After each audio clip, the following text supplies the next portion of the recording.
my screen. So it worked, what, 2 minutes ago? So hopefully it will work now. I think it's loading. Can you see my screen? Yes. Okay, before I just start talking and you're looking at a blank screen. So again, thank you, Dr. Smith, for the introduction. Again, my name is Michelle Taube. I am really happy and excited to be here and talk about multimodal data and self-regulated learning.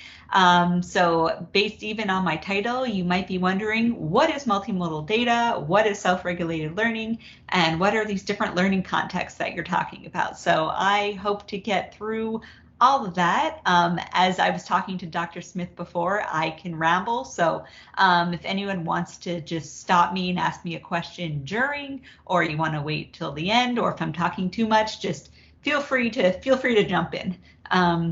So again, okay, so I guess I will start. So basically, before I get into the multimodal data, which is really what I want to talk about the most because I love talking about data, but I want to start off with just a few assumptions that I basically base all of my research on. So first, self-regulation is an important skill for all learners. Self-regulation is an important skill across all contexts. And self-regulation is an important skill that can be studied in real time. So I think from this, you might be wondering, okay, so what is self-regulated learning? What is self-regulation? And how can we measure that? And so today, what my goal is to first talk just a little bit. I'm not going to talk too much about theory, but talk a little bit about what self-regulated learning actually is. And then I really want to discuss how can we measure it using multimodal data and what is multimodal data. And then I think I should have time, but I want to share some sample studies, research that I am currently doing that is investigating self-regulation across different contexts. So self-regulation is important, just I say all the time, everywhere for everyone.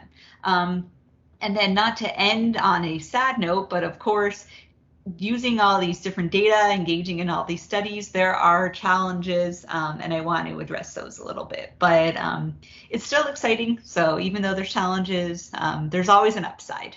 So here I go. So first, self-regulated learning. In a nutshell, it is basically implying that a student is playing an active role in their learning. So as opposed to being a passive recipient of information, just sitting, kind of what you're doing right now, which I find really funny when I'm giving, a presentation. But that idea is a student is not being passive. A student is thinking about what they're being presented with, monitoring what they're understanding. And so to do that, there are many different ways a student can be self-regulating. So this involves them engaging in planning, them engaging in monitoring, and engaging in self-reflection. So it's important to plan, it's important to monitor, and it's important to reflect. And the idea is students are being active during that entire process of learning. So not just planning at the beginning and setting goals, but monitoring, how am I doing in accomplishing my goals? Or then reflecting, maybe what can I do next time? Or what can I change right now? So it's that idea of regulating during the entire process of learning. And so now thinking, okay, so what are some specific examples when you say self-regulated learning? So basically there are different types of cognitive learning strategies a student can engage in. So what kinds of strategies, again, can students use during that learning process that can help them make sure that they are understanding what they're learning? And so I guess I apologize. I tend to be a little bit content heavy on my slides. So here you'll see a bunch of content, but the idea here is that there are a lot of cognitive learning strategies that a student can engage in. And this is not a complete list. These are just a couple of examples. It's honestly what I can fit on one slide.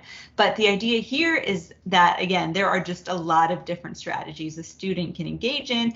And depending on the student, depending on the context, there are different strategies that a student might choose or prefer to engage in, and that's okay. There's no one size fits all with self-regulation. And so I think an example that everyone is probably familiar with is taking notes. Everyone takes notes. Summarizing, it's important to summarize. It's important to reread or self-test. But then some examples here that I think might be a little new are, prior knowledge activation. Before you start learning, do you think about what you already know about that topic? Or coordinating informational sources? If you're reading a textbook and you have text with a diagram next to it, are you actually coordinating what you are viewing in both of those, I guess, modalities? It's probably helpful to do that.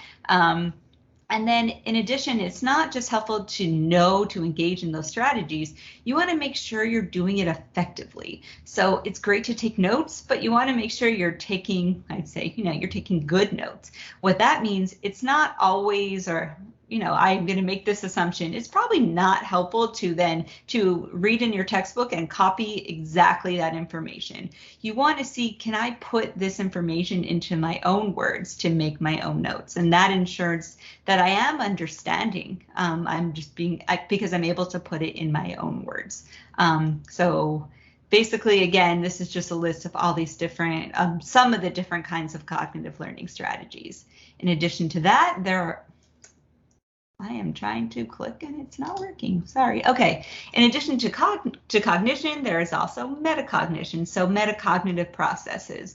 And again, in a nutshell, metacognition involves thinking about thinking. So do I understand what I'm learning? Again, in a huge nutshell. And similar to my cognitive learning processes, I have a bunch of metacognitive processes. Again, this is not a full list. Here are just some. It's basically different kinds of processes that you can use, that a student can use to ensure that they are understanding and keeping track with what they're learning. So the example, I'll just stick with the top one, judgment of learning. It's a student is assessing, how well do I understand this? And then it's going beyond just making that judgment. It's doing something based on how you're making it. So if I understand it, okay, maybe I should engage in self-testing, one of the cognitive strategies you saw on the previous slide. If I don't understand it, maybe I should try rereading it. So as you can see here, metacognition and cognition are very closely related. The word is almost the exact same. So the idea here is it's important for students to engage in metacognitive and cognitive strategies.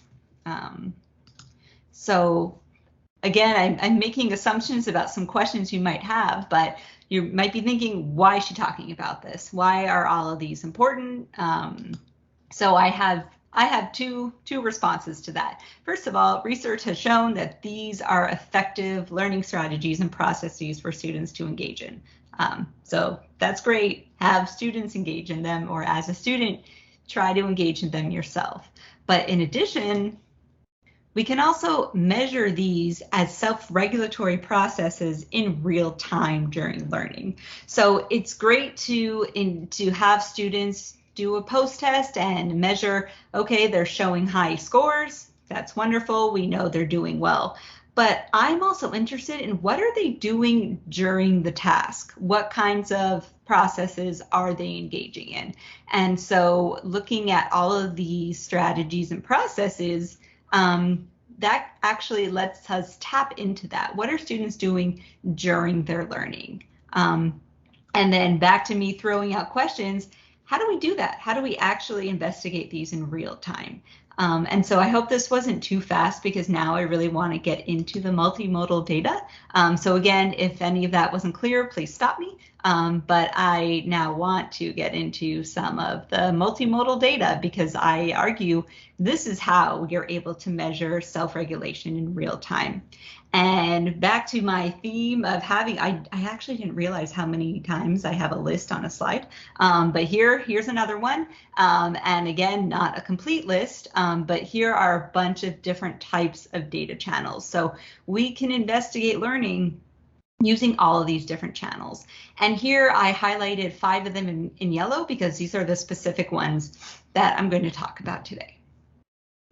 So first, log files. Just I guess as a researcher, I love log files. I think they are, I don't know if self-explanatory, but they they have a lot of information, and as a researcher, you just get a lot, and you can interpret, but there's a lot of information just right there in front of you. And I will show you an example in just a second.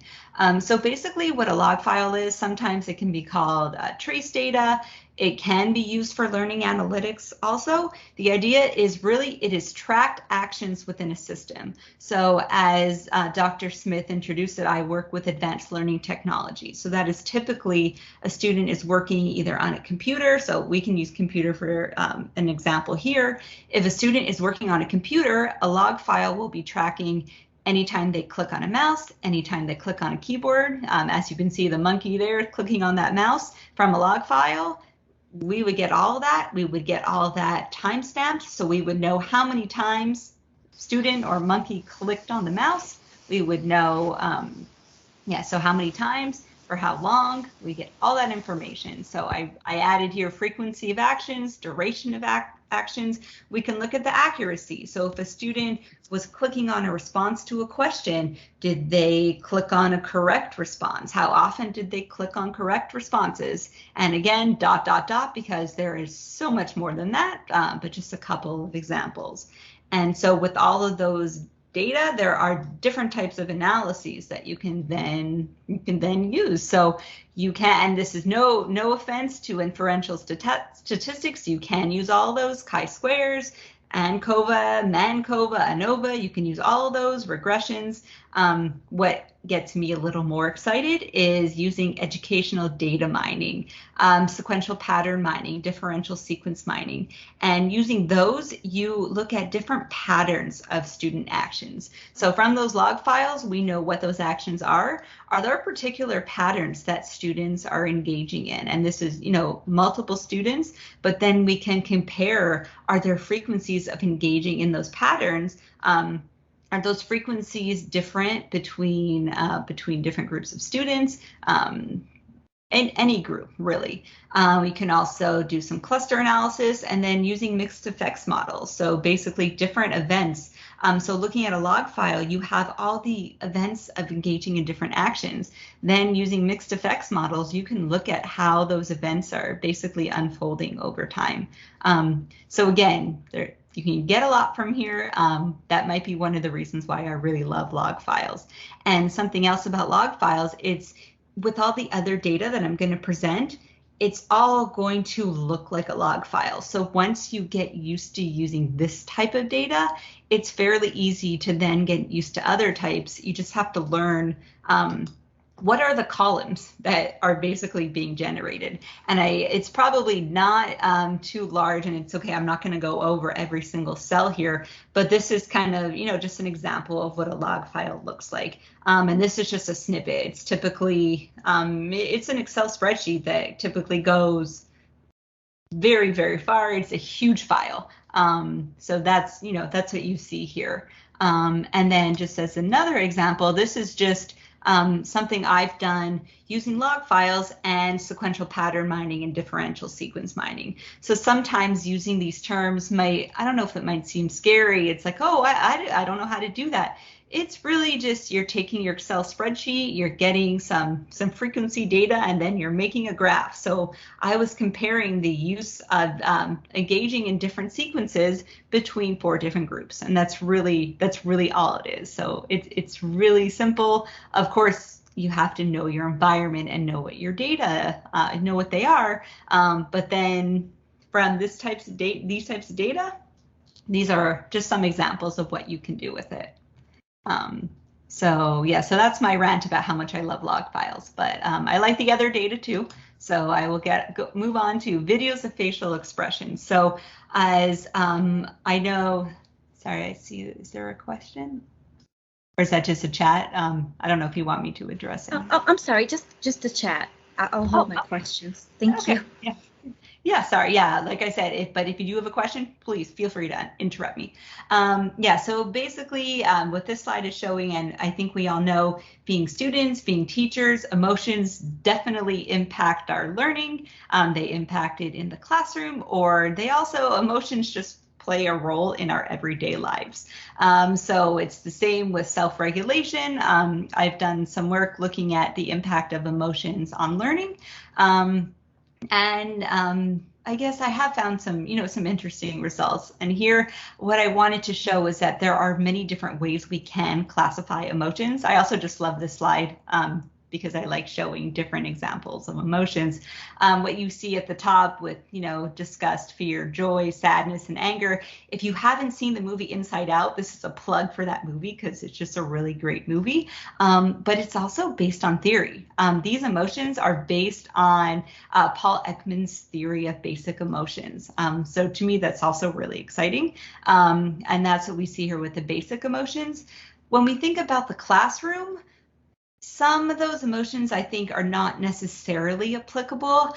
I don't know, and I hope not, that students don't really feel fear, sadness in the classroom. They might be having, not the greatest day, but again, when students are learning different subjects, again, I hope they're not afraid of it. So that's why as researchers, we tend to sometimes look more at what are called learner-centered emotions. And that's where you see your confusion, frustration, boredom, engagement. Engagement's a hot topic in the classroom. So those I would say are a little bit more applicable to the classroom, but that's not to say that basic emotions are not. Another way is to look at compound emotions, and here are just two examples, happily surprised and angrily disgusted. The idea with compound emotions is they are different combinations of all those basic emotions. So you could look at joyfully angry, joyfully surprised, joyfully fearful.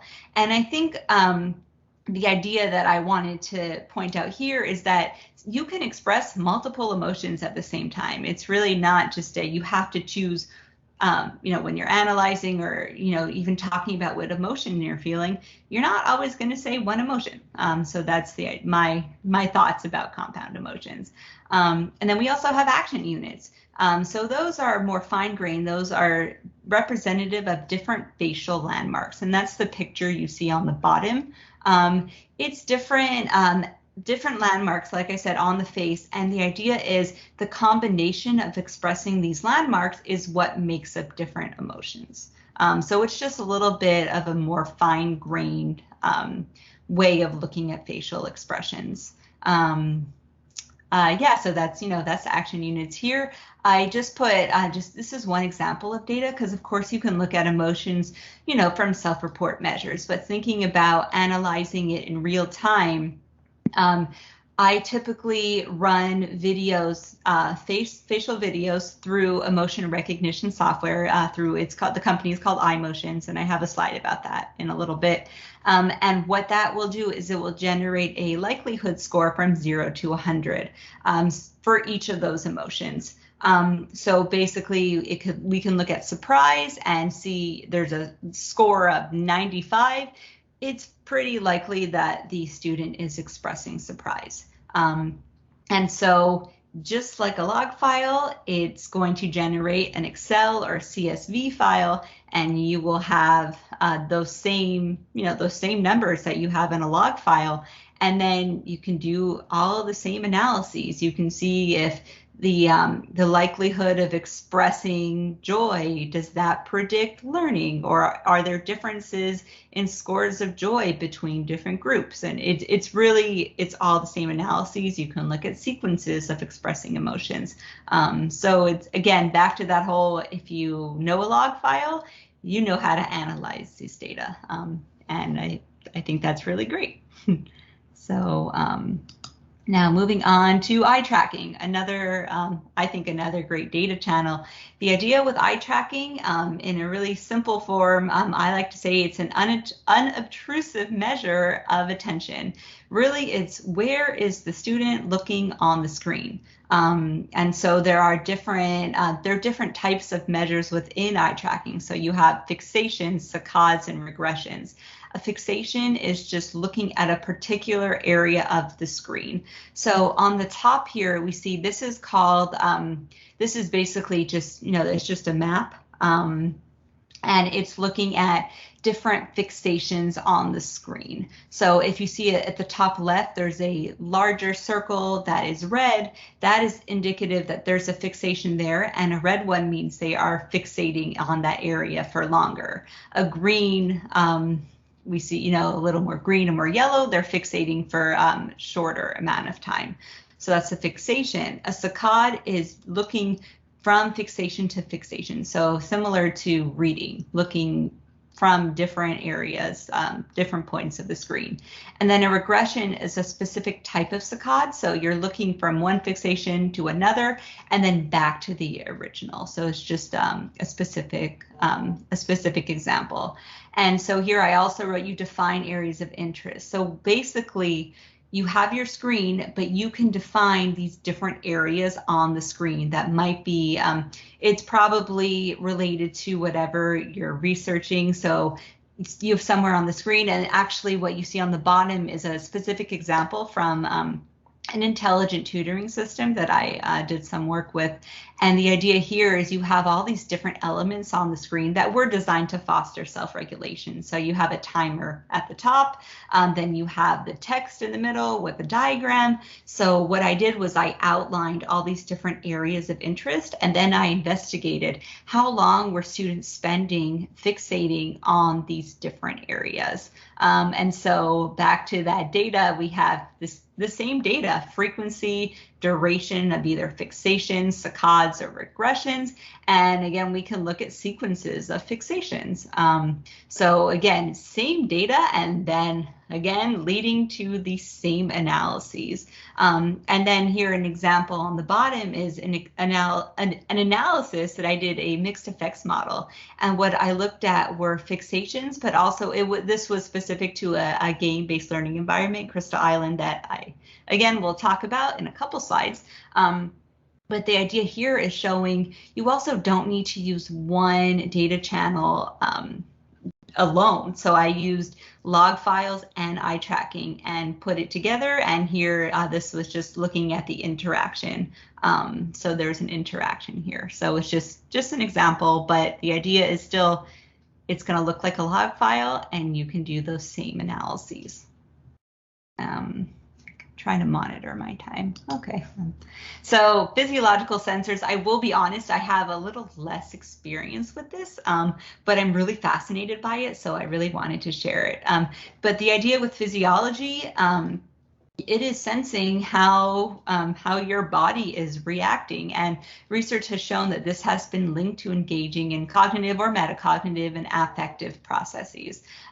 So one example would be skin conductance, and that is literally looking at how your skin is reacting. Are you sweating? And if you're sweating a lot, is that indicative of an affective, a change in your affective response? So the data, it can't tell you, oh, look, you're showing a change in emotion. It's just showing that your body is doing something. And that's why it's actually important to use other data channels in tandem, because then you can look at that time where there might have been, a peak or a spike in your skin conductance, were you also showing a change in your facial expression? That's just, just as an example. So that's skin conductance. I put heart rate variability because it's just something that I am honestly really interested in. I have some colleagues that have looked at collaborative learning and found when group members were monitoring their heart rate, it would sync up, and that would demonstrate engaging in effective shared regulated learning. So this is more, I guess, of a personal interest. I just think it's really fascinating that students who are showing effective group work, their heart rate is aligning and syncing, and I just think that's really fascinating. So again, the kinds of data you can get are number of peaks, and that's what you see in the picture. I don't know if you can see my mouse, but in the picture over there. And then we can look at, the proportion of peaks. And again, it's going to generate a CSV file, and then you can do the same analyses. And just as a picture of what you see with the hand is to measure it, you just have participants are wearing this bracelet, and it has a few electrodes, and then you're on your way. So it's really not, it's not too difficult to collect that data. And then, so my last data channel, and this is something I've been doing a lot, a little bit more recently, but that is keystroke logging. And so this is what I would say a very specific and finer grained log file. So what it's doing, it's identifying different keystroke behaviors. So looking at, is a student producing original text? So just typing in something new. Are they revising? So are they deleting, or are they going back somewhere in the text and writing in something new? Or are they pausing? And is that pausing indicative that they are monitoring or reflecting or planning? I would argue, yes, they are. So basically calling this self-regulated writing. And so again, you can look at the duration, the frequency, the sequences of different behaviors, but just to add another type of data that you get, so something that I've done with the keystroke logging is used a program called Input Log, which is free, so you can download it, and it will generate what is called a process graph. And what that does, it just visualizes how students are typing. So you can see, are they typing in a linear fashion? Are they pausing? Are they going back? And that's just what all these, these different components on the screen are showing. So yeah, again, same analyses. Okay, so again, I'm going to assume that you all think that looks really cool, but what does it look like in actual research? So I do want to show some examples here. I guess, so I told you I love log files. I also really love game-based learning because I think we know students are more motivated and engaged when they're learning with games. I mean, in general, of course. So here's one specific example. This is a current NSF grant. So this game, I don't have any data because we're still developing the game, which is exciting. But the idea with this game here is to develop a game for students with learning disabilities. And then we are going to collect gameplay analytics to investigate what kinds of self-regulatory strategies are students engaging in while they're learning. And the idea is, again, to foster self-regulation, but also fraction learning and interest in STEM careers. So there are these different worlds in the game, and each world, I guess, fosters a different STEM career. So in the picture here, it's a solar panelist, and on the bottom is a wind technician. So it's not only fostering learning about fractions, it's fostering self-regulation and interest in STEM for students with learning disabilities. So yeah, this has been a really great project. So I'm excited to still work on it, and hopefully I'll have some data to present at some point. Another game is Crystal Island. I mentioned that before. So with Crystal Island, the idea is there is this outbreak on the island and you have to solve the mystery. What is this illness? And so there are a lot of different activities within the game. So it can be a little bit, in my opinion, cognitively demanding. So what I guess this piqued my interest. I was interested in knowing, for students with disabilities, how would they benefit from having different levels of freedom or different levels of agency while they're playing Crystal Island? This is data, again, I am currently collecting it, so I don't have specific results yet. The idea was to collect all the multimodal data I showed you before, and then COVID happened, so now collecting trace data, gameplay analytics, but there's still tons of data. As you know, I love log files.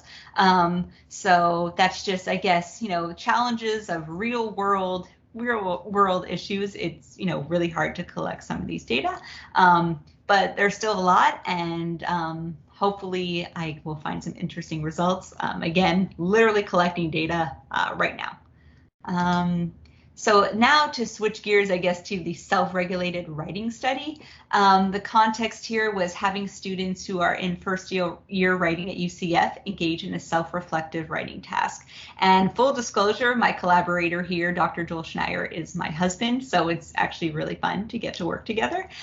He teaches first year writing. So what we did for the study, again, is we had students engage in writing. We logged their keystrokes.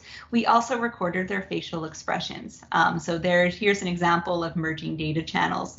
And this is really my favorite participant. He found a typo in his data, and he thought it was really, really amusing. And I honestly show this video anytime I talk about this study because he's just so wonderful. And then so we can see here, there's the Word document that he was working on. We see he has the process graph. And then on the right is actually that output that we get from eye motions. So it shows us the different scores on the different emotions. This is the great example because after he fixed his typo, he was really excited. And I would assume you can't see what the score was for joy, but it was at 97 there. So he was happy. And I think it's safe to say that he actually was happy about correcting his typo. And we found some, preliminary analyses, but we are currently coding what students were actually typing, and we're coding it from a self-regulatory perspective. So do students actually do they engage in self-regulation while they're writing? And so, yeah, this is a great study, and we are planning on doing a lot more with our writing study. And so, yeah, it's just been a really great experience. And then one last example is self-regulation during online learning. So what's funny is I don't understand a thing about physics, but I am working with a colleague who is in physics, and he has online learning modules at UCF. And what we are doing is we're looking at the trace data of how students are navigating through the course. And then we're looking at what we're calling causal nets of how are they progressing through different modules, but then, and even a step further is, are they engaging or progressing through the modules in similar ways, or are they showing different sequences of engaging in those modules? And again, it's probably not very easy to see, and I don't have time to go through these specific results, but in general, students are not, they are showing some similar behavior, but then as the semester progressed, they're showing different behaviors. And it's actually a little sad. They're showing more of guessing type behaviors throughout the semester. It could be, I mean, I would say physics is hard, and, they're trying to pass the course. So, it's okay, but it is interesting to look at these sequences of behaviors. And I think, yeah, that is all. So again, I just wanted to address some of these challenges because it is important to remember that nothing is going to be easy, unfortunately. So first of all, data alignment. So I talked about all these different data channels. They all collect data at different frame rates, meaning the eye tracker collects data at a rate of 120 hertz, meaning for every second, it's 120 rows of data, which is a lot. For the facial expressions, we get 30 rows of data for every second, and the physiological is 15.9, which is a really interesting frame rate because I don't know how we get 15.9, but that's okay. The idea here is that then when we want to look at these data channels together, it is very challenging to figure out, okay, what was happening during, and this is just for 1 second, right? So it is challenging.